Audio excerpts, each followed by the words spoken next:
அழகே அழகுல தங்கராஜ் ரேவதி கிட்ட, ரேவதி நம்ம அழகுமதியை பற்றி இங்கே பேசுனது அழகுமதிக்கு எப்படி தெரிஞ்சிருக்கும் அப்படின்னு சொல்லி கேட்குறாரு ரேவதி மேலே சந்தேகப்பட்டு. அதுக்கு ரேவதி தெரியலைங்க அப்படின்னு பதட்டமாக பதில் சொல்கிறாங்க. இதை கேட்ட தங்கராஜ், உண்மையை சொல்லு, நீ தானே அழகுமதி கிட்ட சொன்ன அப்படின்னு சொல்லி சொல்கிறாரு. அதுக்கு பயந்துக்கிட்டே ரேவதி ஆமாங்க அப்படின்னு சொல்லி சொல்கிறாங்க. இதை கேட்ட தங்கராஜ் ஓங்கி பலார்னு ஒரு அறை விடுறாரு ரேவதிக்கு. இதை பார்த்த தங்கராஜோட அம்மா, நல்லா ஓங்கி 2 விடுடா, இவளுக்கு என்ன திமிரு இருந்தால் நம்ம இங்கே பேசிகிட்டு இருந்ததை ஃபோன் பண்ணி அங்கே சொல்லியிருப்பா.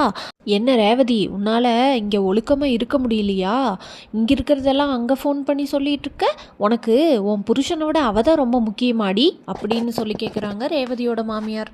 அந்த நேரத்தில் பாக்கியராஜ் மலர் கிண்டல் பண்ணால அது என்னன்னு ரேவதி கிட்ட நேரில் கேட்டு தெரிஞ்சுக்கலான்னு ரேவதி வீட்டுக்கு வராரு. வந்து பார்க்கும்போது ரேவதியோட கன்னத்தில் கை தாரைகள் இருக்கிறத பார்த்துட்டு, என்ன நடந்ததுன்னு சொல்ல போறியா இல்லையா நீ அப்படின்னு கேட்குறாரு பாக்கியராஜ். அதுக்கு ரேவதி நடந்ததையெல்லாம் சொல்கிறாங்க. இதை கேட்ட பாக்கியராஜ் டென்ஷன் ஆகி தங்கராஜ் கிட்ட போய், என்ன எதுக்குங்க என் தங்கச்சி இப்படி அடிச்சிருக்கீங்க அப்படின்னு சொல்லி கேட்குறாரு. என் தங்கச்சி அடிக்க உங்களுக்கு யாருங்க உரிமை கொடுத்தது? கேட்குறக்கு ஆள் இல்லைன்னு நினச்சிட்டு இருக்கீங்களா அப்படின்னு சொல்லி கேட்குறாரு. இதுக்கு தங்கராஜ், அடித்ததோட விட்டனேன்னு சந்தோஷப்படு, இங்கே நடக்கிறதையெல்லாம் உன் தங்கச்சி ஃபோனில் கூப்பிட்டு அந்த அழகுமதி கிட்ட சொல்லிட்டு இருக்கா, அதனால தான் ஓங்கி 2 பலார்னு விட்டேன் அப்படின்னு சொல்லுறாரு தங்கராஜ். போதுங்க, இனிமேல் என் தங்கச்சி உங்கள் கூட இருந்தது வாழ்ந்தது எல்லாம் போதும், நான் என் தங்கச்சியை என் வீட்டுக்கு கூட்டிகிட்டு போகிறேன் அப்படின்னு சொல்லிட்டு பாக்கியராஜ் ரேவதியை கூட்டிகிட்டு பாக்கியராஜ் வீட்டுக்கு போயிடுறாரு. பாக்கியராஜ் வீட்டுக்கு ரேவதியை கூட்டிகிட்டு போனோன்னே வீட்டில் இருக்கவங்க எல்லாரும், ரேவதி என்னாச்சு, ஏன் என்ன அழுதுகிட்டே வந்திருக்க அப்படின்னு சொல்லி கேட்குறாங்க. என்னம்மா ஆச்சு சொல்லு அப்படின்னு சொல்லி சொல்கிறாங்க லட்சுமி. இதுக்கு பாக்கியராஜ் நடந்ததை சொல்லிட்டு, ரேவதி இனிமேல் இங்கேயே இருக்கட்டும் அப்படின்னு சொல்லி சொல்கிறாரு.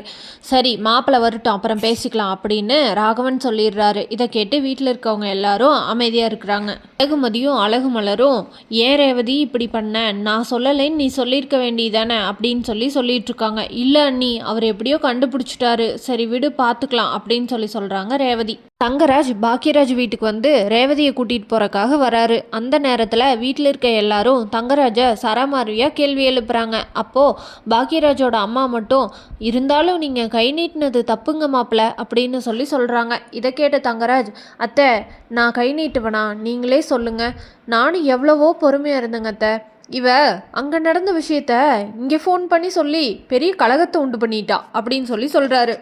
நீங்களே சொல்லுங்க அத்தை, நான் வேணும்னே பண்ணியிருப்பேனா? நான் இந்த வீட்டில் இருக்க எல்லாரும் நல்லா இருக்கணும்னு நினச்சி தானே அப்படி ஒரு காரியத்தை பண்ணேன். அதுக்கு முன்னாடி எவ்வளோ பிரச்சனைகள் வந்தது. இப்போ இவ வேலைக்கு போகாமல் இருக்கும்போது தானே இங்கே ரொம்ப அமைதியாக இருக்கீங்க, அதனால தாங்க அத்தை நான் அப்படி பண்ணினேன். இதை புரிஞ்சுக்காம ரேவதி தேவையில்லாமல் மதிக்கிட்ட சொல்லி அவள் அங்கே வந்து கத்துறா. மதி, எங்கள் அம்மா என்ன நினைப்பாங்க, உங்கள் மாமனார் வீட்டில் என்னமோ பிரச்சனை நடந்துட்டு போகுது, நீ ஏண்டா தலையிடுற அப்படின்றாங்க என் மாமனார். நான் இதை என் வீடுன்னு நினச்சனால தானே நான் இப்படி பண்ணேன் அப்படின்னு சொல்கிறாரு தங்கராஜ். சரிங்க அத்தை, அவளுக்கு நீங்களும் புத்திமதி சொல்லுங்க, நான் அவளை கூட்டிகிட்டு போகிறேன் அப்படின்னு சொல்கிறாரு தங்கராஜ். இதை கேட்ட பாக்கியராஜ், இல்லை என் தங்கச்சி இனிமேல் வரமாட்டா அப்படின்னு சொல்லிட்டு, ரேவதி நீ உள்ளே போ அப்படின்னு சொல்கிறாரு பாக்கியராஜ் ரேவதியை பார்த்து. உடனே ரேவதியும் எதுவும் பேசாமல் தலை கீழே போட்டு அழுதுகிட்டே ரூம்குள்ளே போயிடுறாங்க.